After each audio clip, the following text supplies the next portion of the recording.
And let me explain why, okay? The human anatomy, you didn't have a chance to do any real labs. Yeah, we did the fitness lab and the lung capacity lab, but you didn't get to see the real structures, the way they are in a real animal. That's the whole point of this. Now, that doesn't mean that this is just a lab activity. You are learning stuff, and you're going to have to remember some stuff about the frogs. All these terms that are on the board, we're going to be going through those today. At the end of 2 weeks, yes, 2 weeks of frog dissection, you're going to have a test. About half the test is going to be on the information I give you here today. So you want to take out some paper and be prepared to take some notes on this. Okay, that wasn't an invitation to talk. I need to continue on, guys. We've got a lot to cram in this one period. What will happen is there'll be one written assignment, the external anatomy worksheet you'll get at the end of class today, and you'll begin next class. And then there'll be checks. That's what I call them. You will be expected to remove, that's what dissect means, remove certain parts and identify those. So like we'll do the cardiovascular system will be one of our early checks. And you'll remove those parts, and then you'll be able to point things out. And you'll amaze yourself, even if you totally bomb that test on anatomy, how much you really do know. And you'll be able to identify almost everything on the frog when we're done with this. Okay? The frog dissection is 2 weeks. We're going to get into it a lot more detail than what you probably will even do in high school. Oftentimes they only do it for 3 days, and I think that's a waste. That's a shame. I'm going to start talking about the rules here first. You don't need to take notes on the rules, and then we'll get into these terms and some other stuff. And we'll also get into the routine, what you'll do every day and what's expected of you. But my number one rule over here is respect the frog, and that's why I make this 2 weeks. If we only did it for 2 or 3 days, I think that's a kind of a waste. You know, we put this animal to death so that we could learn about the structures. Let's look at every last thing that we can. Okay? So when I say respect the frog, that means a lot of different things. Some people think that's a joke. Respect the frog, respect the frog. It's not a joke. I am dead serious about it. Okay? Respect is shown in a lot of different ways, but one way it's not shown is by making jokes out of the frog. Making your frog talk, waving its little hand, giving it a name, going hoppity-hoppity with your frog. That's not respectful. And I'll tell you why you guys do those things. Not just because you think it's funny and you think you're such a funny person. You do it because you're nervous. Wes? You do it because you're anxious and nervous. Whenever you encounter something new, whether it's a person with some different physical disability or condition, you point, you laugh, and you make fun when you're immature. And you do that because you're uncomfortable. And some of you right now have a huge amount of anxiety over the frog dissection. Don't worry about it. It is no big deal. You make it a big deal in your head.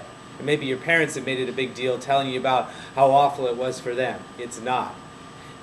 Almost without fail, when I'm done with this, students say it was one of the best things they did. But you have to realize that you're anxious and you're nervous right now because you don't know what to expect.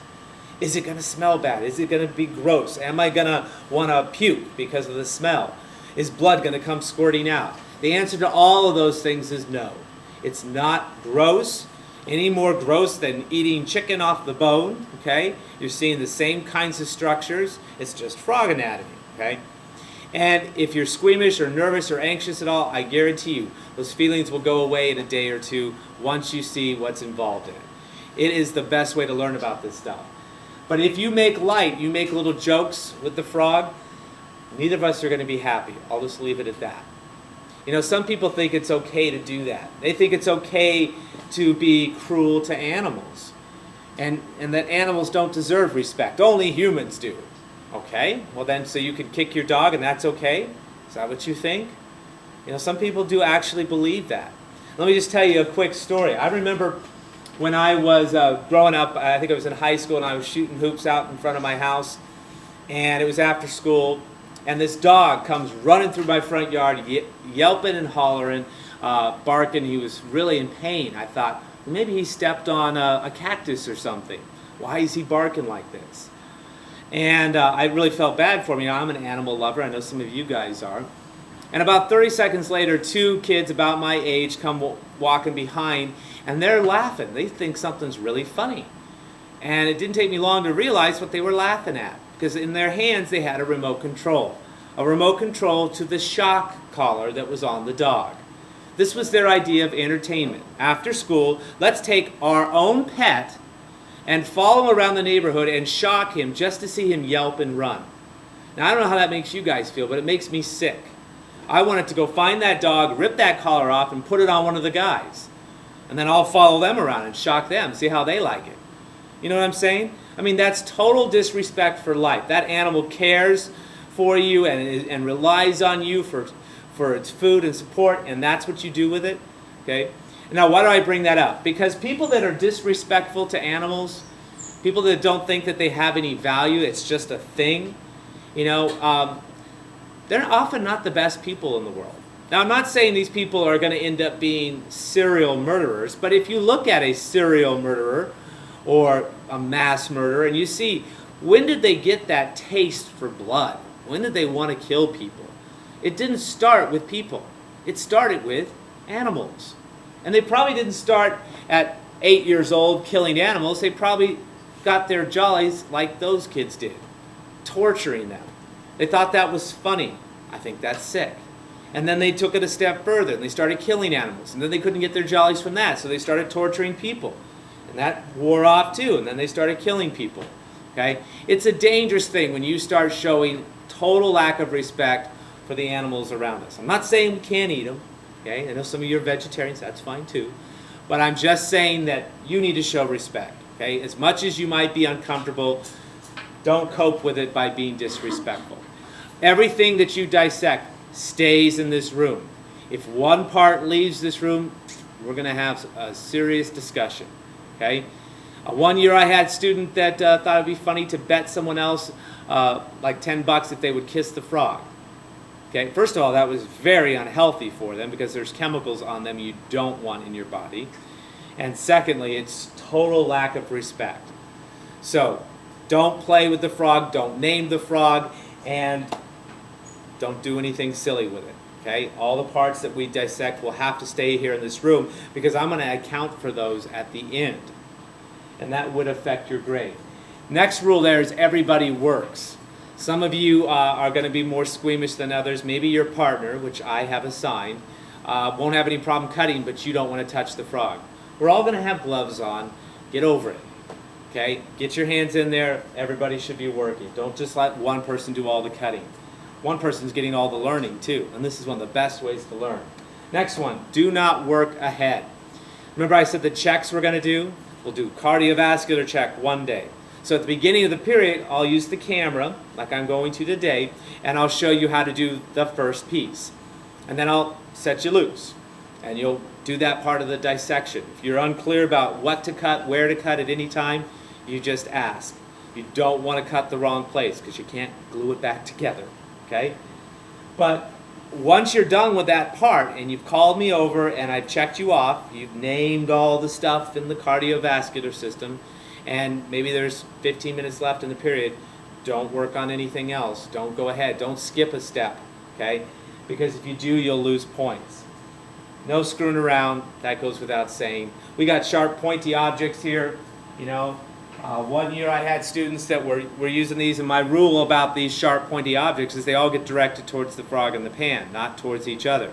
And the person was just gesturing like this to somebody else, and their partner turned really quick because they thought they heard their name, and it was like, almost got their eye poked out. Okay? It's not a place to be screwing around with stools, not a place to be screwing around at all. Any questions on that? All right. Next. I want to go through and show you all the instruments that you're going to use. This is your dissection pan, and there's going to be one for each pair. Inside the pan, just right in here on this lip, it is identified 1A, 1B, 2A, 2B. Where's 2B going to be? At station 2. Okay. Most stations have 2 pairs. I think there's, yeah, every station has 2 pairs at them. So that tells you which station to go to. And the pans are filled with this waxy-like substance so that we can pin the frog down in place so it doesn't move as we're trying to cut on it. And yet, no, it's not alive. That's not why it would be moving, okay? So I'm going to go through and show you all the instruments. If you don't know the names for some of these instruments, you want to add that to your notes. If you do know it, great, okay? In your pan, the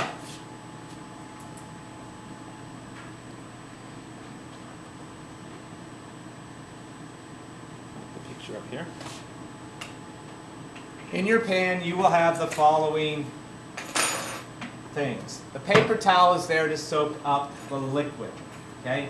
There are two kinds of frogs, two basic kinds of frogs that you would deal with in a dissection.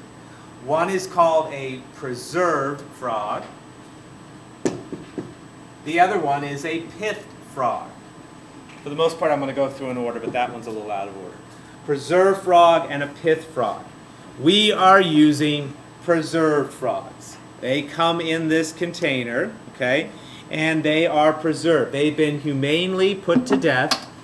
In the old days, what they might do is take the frog, put it in a jar with a little cotton ball of some chemical like chloroform. The frog would die from that, and then you would be able to dissect them. But in that case, the frog has the blood and everything still in there. Your frog, the blood has been drained out and replaced with dye. We paid extra to have the frogs injected. I'll show you more about that later.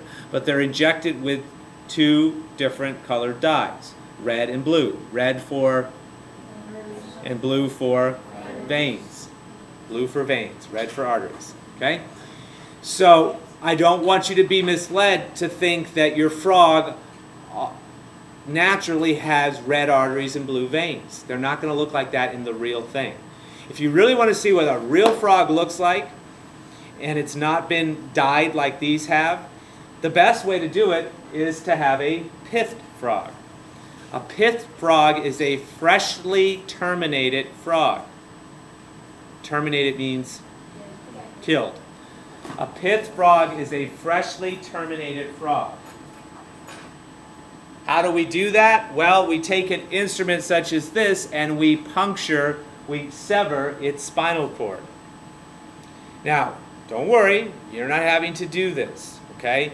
But the process of pithing a frog, what that does is it stops the brain from working, so the frog doesn't experience pain, but the organs still function for a short time.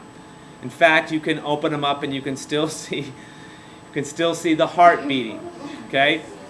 It's the fact that a lot of people have done this as kids. You know, your parents might have done this as kids, and so they tell you these horror stories that get you guys so freaked out about the dissection. You're not going to have to do that, okay? But pithing a frog means to freshly terminate it, to kill it, usually by severing its spinal cord. And this is my one and only frog joke for the day, and I'm the only one that can make frog jokes. But the way to remember that is, if someone took an instrument like this and severed your spinal cord, you would be seriously pithed off too. P-I-T-H-E-D. Okay? All right. So our frogs are preserved frogs, which means they're in a fluid not that dissimilar from the fluid that these frogs are in. Okay? This preserving fluid. That's not fluid you would want to drink or get in your eyes or your mouth. If you get a little splash here or there, it happens by accident, tiny little droplet, don't freak out, you're not going to die. Okay? But this is the reason we use gloves. This is the reason you wouldn't want to, handle the frog and then put your fingers in your mouth. That's not a good idea. So we use preserved frogs. And to be a little more specific, our frogs, their breed is grass frog. It says it right on the bucket, so that's one way to remember. 4 to 5 inch grass frogs, and they're in a preserving fluid. Okay? All right. The instruments that you will use. I'm going to treat you like a surgeon here. Okay? And if you're a surgeon, you're operating on a patient. You have a nurse or somebody in the operating room that keeps track of everything that you put into the patient. Why? So you don't leave like a scalpel or something? Yeah, so you don't leave, a scalpel or some instrument in their body. If you do, they're going to have to be cut open again, put under anesthetic. They may get a terrible infection. They could die. So I'm going to treat you like a surgeon. Everything I give you, I want to see come back to me. I want it to be accounted for. Okay? The paper towel is to soak up the preserving fluid. That's the only thing you throw out. You're going to wipe out the bottom, throw it out, and put a new one in at the end of every period. You won't have to do that today because your frog's not going to go in your pan. The pins here in the corner, they're shaped like little T's. They're called T-pins. Easy enough. We use them at least at the beginning to hold the paper towel down.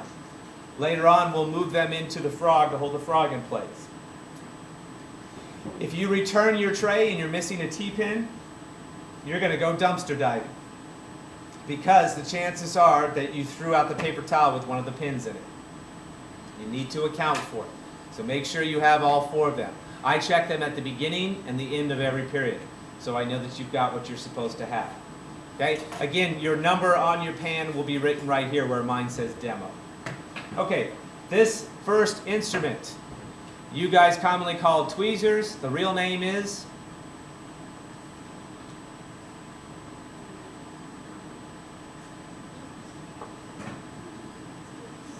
No idea, huh? Forceps. F-O-R-C-E-P-S. Forceps. F-O-R-C-E-P-S. Sometimes they even call them pickups. The idea is to use them to pick things up. Your fingernails aren't going to be very useful with gloves on, and you'll need to move small bits of tissue out of the way. These will come in handy quite frequently. Next, you guys commonly call this an Exacto Blade. We call it a Scalpel. S-C-A-L-P-E-L. Scalpel. It does have a cap. Make sure you return it with the cap. You're not going to use this as much as you might think. The problem with the scalpel is it requires some skill, and when you're using it and you're cutting with it, it's difficult to know how deep you've cut, and maybe you'll damage tissues underneath. So we're going to use this very sparingly. Okay? If the tip comes loose like that, or comes out altogether, all you got to do is slide it back in there and turn this knob. Okay? Scalpel. The next 2. You got 2 of these. They're identical. They are called probes. Sometimes they call them teasing probes. You don't use these to poke things, although we will on occasion. They're primarily going to be used to scrape and move things out of the way, to tease, to gently move, or prod out of the way. Okay? So these are probes. You have 2 of them. I don't want to see them stuck in your pan like that. That just gets them dirty and dulls the tip. Sometimes breaks the tip. Finally, the most useful tool that you'll have will be, technical name? Scissors. Yep. You don't need to write down scissors, guys, if you know what scissors are. Okay. I mean, if you want to, go for it. But those are scissors. I think you knew that. The reason I point this out to you is that this is the most useful tool. The reason it's most useful is because when you open up the blades, you can always see what's in between if you use them properly. So right now I can see where I'd be cutting my finger, okay? But if you use them improperly like this, see how my hand is really high? You can't even see the scissors, up there at least. My hand is really high. When I'm cutting like that, I don't know where the tips of the scissors are in. How deep are they? Are they digging through into some other tissue that I can't see underneath? But if I keep the handles low like this, and if you look directly up here, you see what I mean, like this, then I can control where I cut because I can see it. It's going to be right between the blades. I can see where I'm cutting, and that's the best way. So keep the handles low is my tip on using the scissors. Okay? So again, at the end of the period, what you'll do is you'll take all your instruments out, including your 4 T-pins, and then you'll wipe out the bottom with the old paper towel, throw it out, put a new one in, and then all your tools go right back in there. Okay? All right. So now I'm going to go ahead and put a frog in here, and we'll go through the remaining items up here. As I'm getting my frog, let me point out that these are the gloves we're using. Fortunately, they're latex free, so if you have an allergy, it won't affect you. They're single use. You're not supposed to be taking them on and off whenever you want to scratch your nose. If you want to scratch your nose, you're going to have to use something else. Or have your friend pick your nose for you. Okay? But And don't use your pencil and then put it in your mouth. It's okay to handle your pencil after you've been using this, as long as you don't put it in your mouth later, okay? Or you wipe it off, wash it off first. So you got the gloves on. One use, don't take them on and off. At the end of the period to take them off, just grab them here at the wrist and peel them off like that. I have people that try to pull them off like this. That's not the way to do it, okay? Just peel them off at the wrist. All right, so your frogs are preserved. What breed? Grass frogs. What kind of animal is a frog? Amphibian. What sets an amphibian apart from other animals? Say that again, please. They live in land and well, we kind of do that too. We live in land or on land and in the water. Kind of, sort of. Some people do. What are you really trying to say?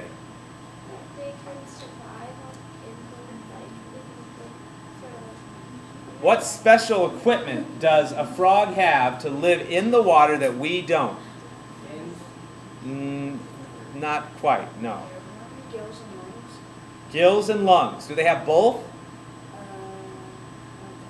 No, they don't. A frog does not have both gills and lungs. They have one or the other because they go through metamorphosis. So an amphibian is an animal that spends the first part of its life entirely in the water and the second part of its life in the water and on land. An amphibian, A-M-P-H-I-B-I-A-N, spends the first part of its life entirely in the water, breathing with gills, like a fish, and the second part of its life on land, breathing with lungs. Now it doesn't abandon the water, it still spends a lot of time in the water, but it doesn't have gills any longer. And it goes through all of these life stages you can see here. I'll show you that here again in a sec. That's an amphibian. First part of its life in the water, breathing with gills. Second part of its life around water, but on land, breathing with lungs. Now, before we go on to the next part about metamorphosis, let me just point out on this, you can see that there are already a couple of cuts on your frog. They are supposed to be there. The cuts are made so that we could inject the dye. The dye, you can see the blue dye for the veins right here, and the dye for the arteries was injected up here by the heart. That's where this cut came from. Okay? So, again, when you look inside and you see the bright red and bright blue, that is not natural. That's been added. That's been latex dye injected into the arteries and veins so that we can see the circulatory, the cardiovascular system better. Okay? All right. Metamorphosis. Someone define metamorphosis for me. It's like a change that we go through which turns into something. There you go. Morph means shape. Okay? You're changing your shape. Metamorphosis. M-E-T-A-M-O-R-P-H-O-S-I-S. An animal that goes through metamorphosis changes from one type to a totally different type. From a tadpole to a frog. What's another example? Caterpillar to a butterfly. Okay, there's a number of other amphibians that do that as well. I think it would be really cool if humans had metamorphosis. You know, if we just one day started sprouting these little wing buds on our back, and then full-grown wings would sprout out of that. Some of us would have gone through metamorphosis, and others wouldn't. And so, you know, Matt would already have his wings, and he'd be flying around, and other people would be like, mine haven't grown yet. Kind of like puberty, huh? Anyway, so that's metamorphosis, that life, that total change from one kind of organism to another. And I know this probably won't show up too well up here for you, but this little jar, you can look at it on another occasion. This little jar shows the metamorphosis from spawn, which is just the fertilized egg, to tadpoles of all different sizes. You see different sizes there. To this guy that looks more like a fish. It's got a big old tail there.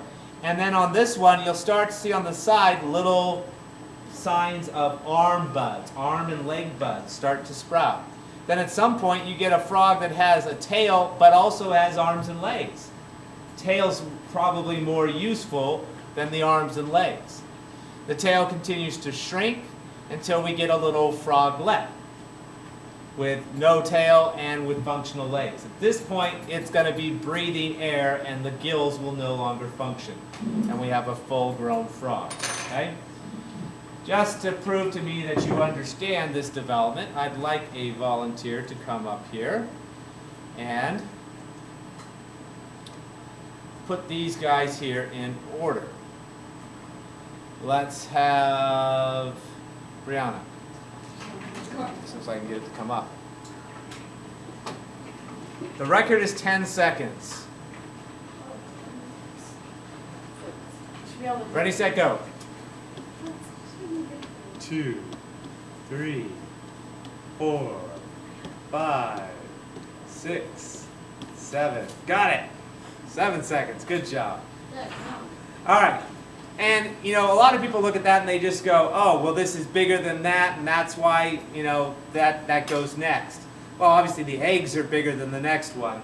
But we start with our fertilized eggs here. We get a little tadpole. And then you start to get these little buds for arms and legs. They grow bigger and bigger as the tail gets smaller.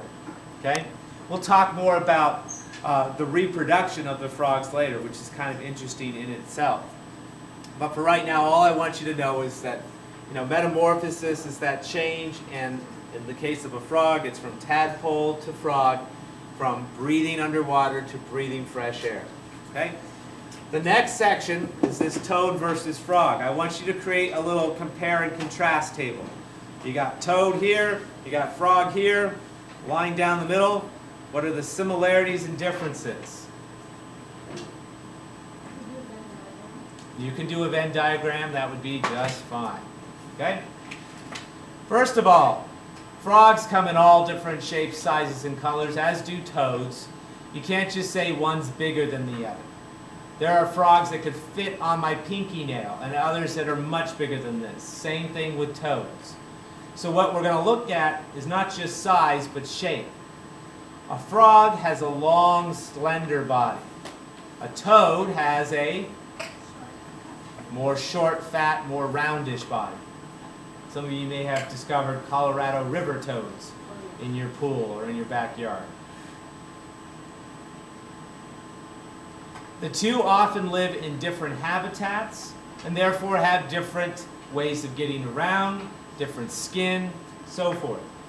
Since a frog spends most of its life in or right next to water, that'd be the frog, spends its time in or next to water, and a toad is not going to spend as much time in and around water as a frog.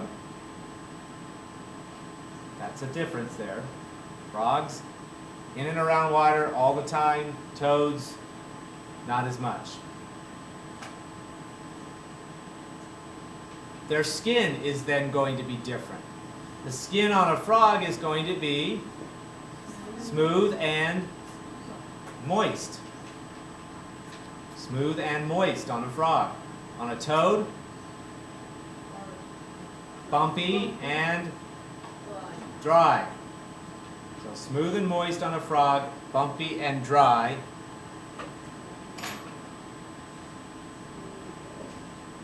on a toad.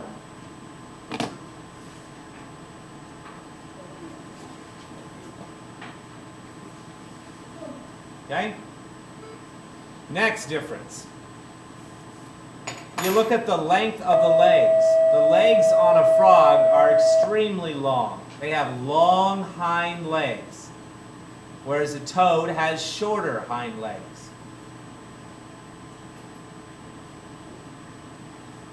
To be specific, the frog's hind legs, if you measure from here to here to here to here, the frog's hind legs are 1.5 times longer than their body.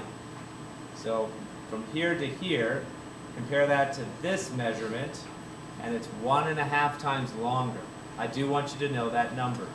The frog's hind legs are 1.5 times longer than their body. Toads have short much shorter hind legs.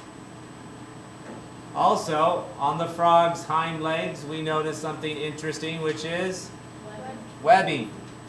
Do they have webbing on their front legs?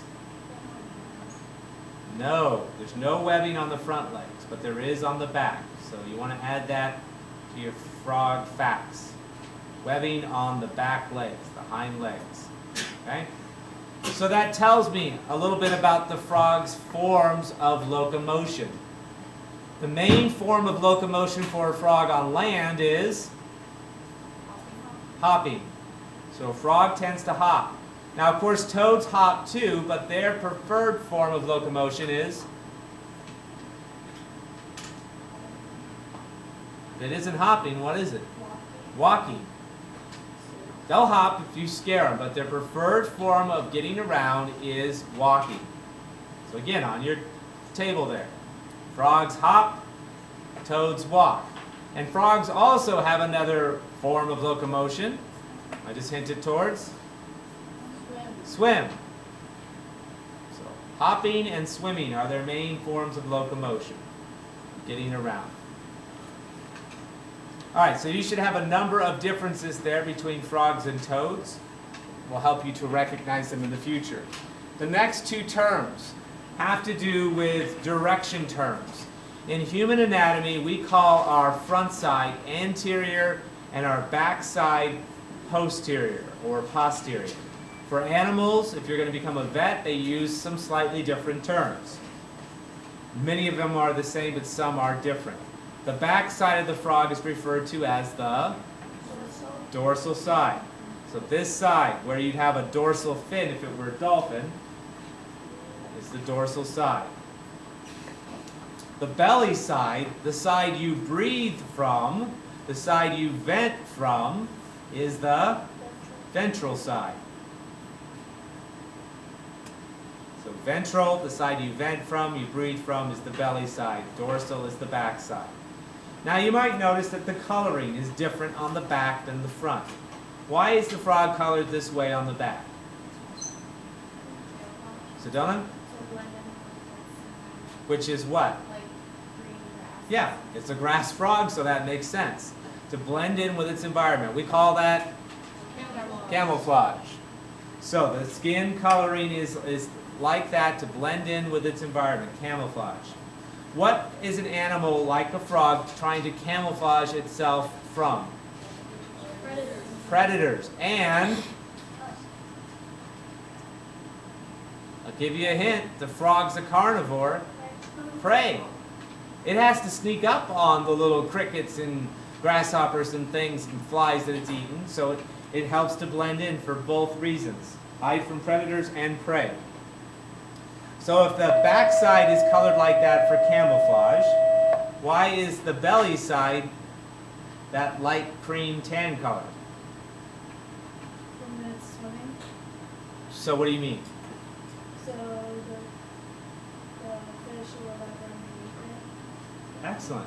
Boy, this year more of you are getting that. Maybe you learned this in 6th grade or something. I don't know. But you're absolutely right. You know what I often hear when I ask people why the belly is tan colored like that, they say, oh, because the frog didn't get a tan.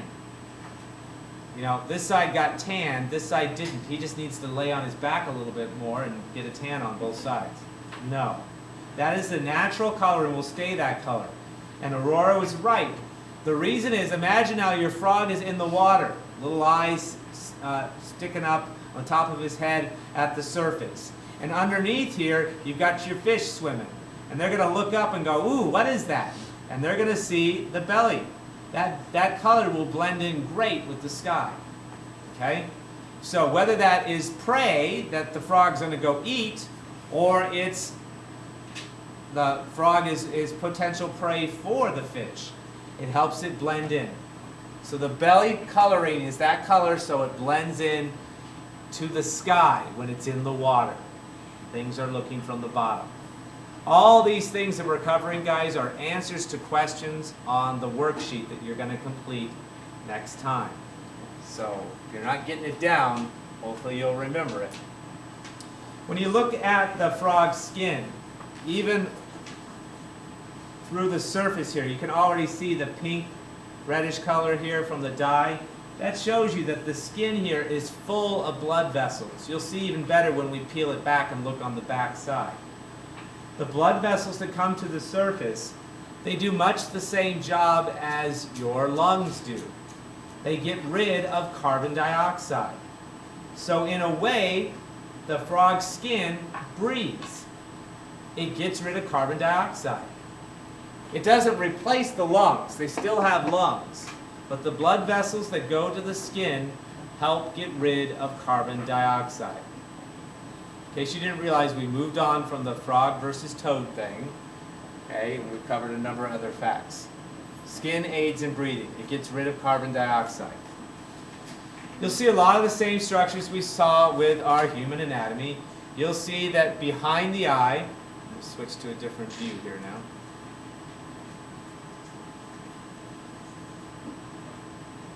Behind the eye, just like below and behind your eye, we have our eardrum, also known as tympanic membrane. Remember, I told Tim not to panic when he burst his eardrum, it would grow back. Tympanic membrane is right here. Round structure, can't miss it. Okay? Frogs don't have an external ear, the cartilage.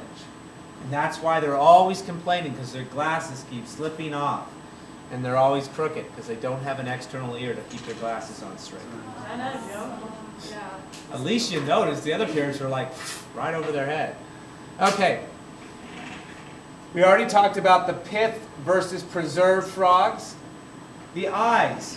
Now on this frog, the eyes are kind of sunken into the head. But you know on a live frog, the eyes really bulge up and out quite a bit. One of the notable things about frogs. But what's even more fascinating is watching a frog eat.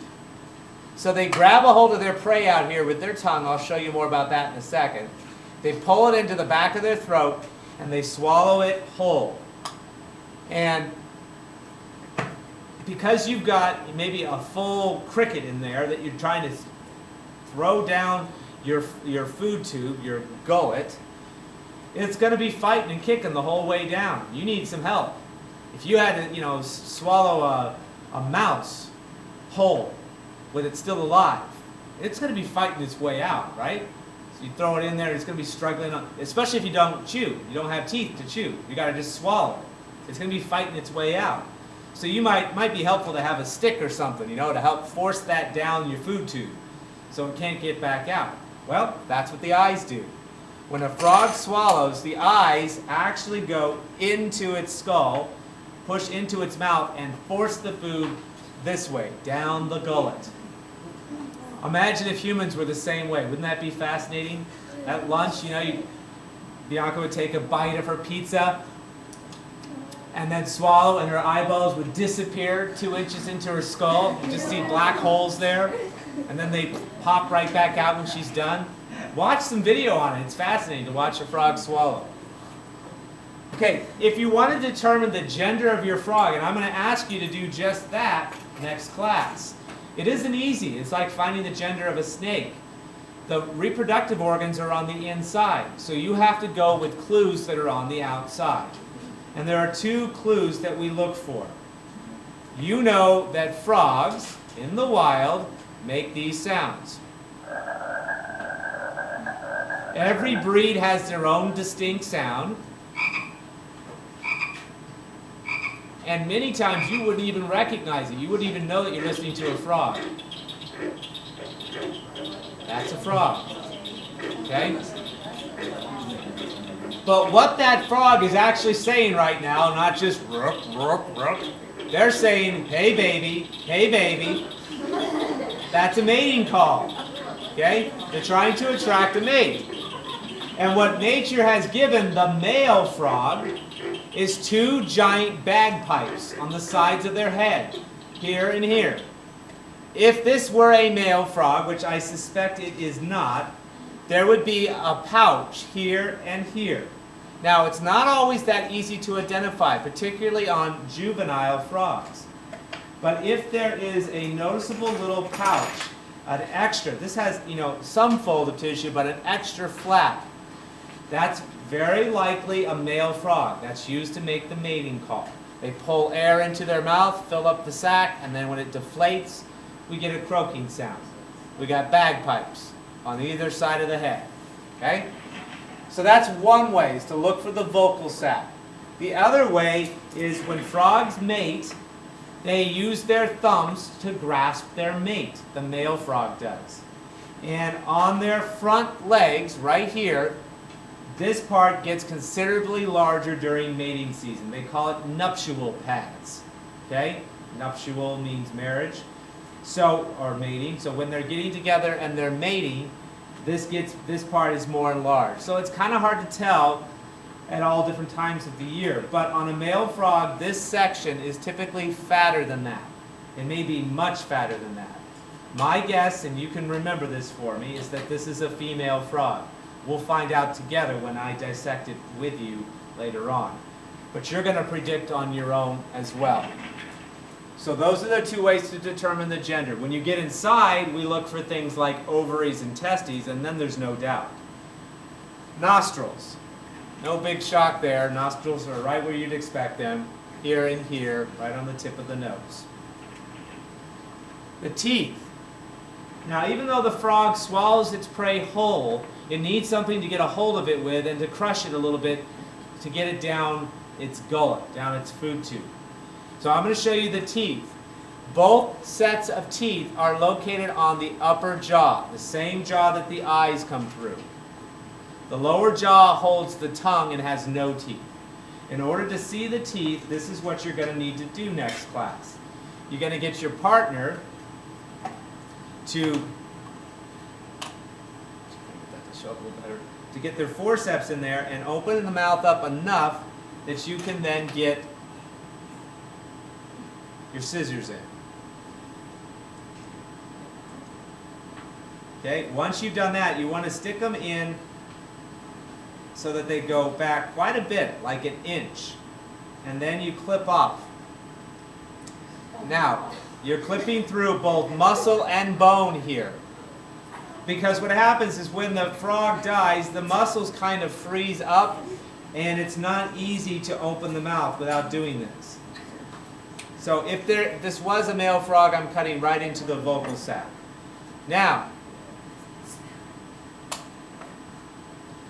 if I cut through properly, this will open up quite easily. And you can see the tongue. Let me zoom in a little bit here.